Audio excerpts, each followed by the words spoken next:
Runners আপের medal নিতে লাইনে দাঁড়িয়ে সমিত সোম, 1 বছরের ব্যবধানে শিরোপা হাতছাড়া। ফাইনাল হারের যে কষ্ট, তার ছাপ মেডেল নেবার সময় সমিতের চোখে মুখে ছিল স্পষ্ট। তাই তো ফেরার পথে পাশে থাকা ট্রফিটা এক পলকও তাকাননি। হয়তো তাকালে চোখের জল ধরে রাখতে পারতেন না, যেমনটা পারেননি ক্যাভালরির কিপার মার্কো কার্দুচ্চি। অবশ্য সমিতদের মন খারাপের দিন। ইতিহাসে প্রথমবারের মতো কানাডিয়ান প্রিমিয়ার লিগের শিরোপা হাতে তুলে নিয়েছে অ্যাটলেটিকো অটোয়া। ফাইনালে 2-1 গোলের যে জয় এসেছে, সেই 2 গোল একাই করেছেন তাদের midfielder David Rodriguez. CPL final ঘিরে এদিন অটোয়ার টিডি প্লেস স্টেডিয়াম ছিল উৎসব মুখর। গানে গানে দর্শকদের মাতিয়ে রাখতে হয়েছে কনসার্ট, ছিল স্টেডিয়ামের বাইরে গেম জোন। তবে এসব কিছুকে ছাপিয়ে ফাইনালের স্পটলাইট কেড়ে নেয় স্নোফল। তীব্র তুষারপাতে পুরো মাঠ হয়ে পড়ে সাদা।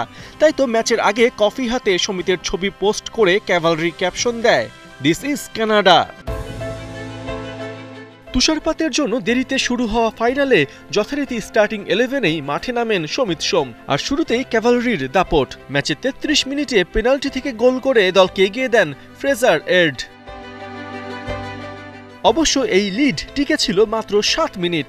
ডেভিড রদ্রিগেজের দারুণ এক গোলে ম্যাচে সমতা আনে অটোয়া।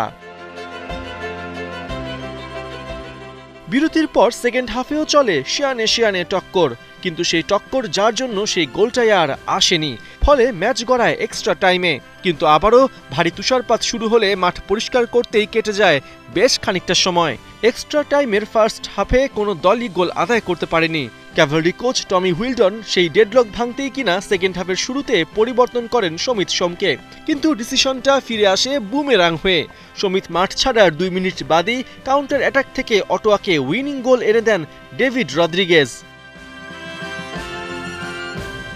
শেষ মুহূর্তে বেশ কয়েকবার অ্যাটাকে উঠেও আর গোল শোধ করতে পারেনি ক্যাভালরি। শেষমেশ প্রথমবারের মতো কানাডিয়ান প্রিমিয়ার লিগের শিরোপা জিতে উদযাপনে মেতে ওঠে অটোয়া। আর সমিতদের বারে আরও 1 বছরের অপেক্ষা। পার্থ বণিক, 71।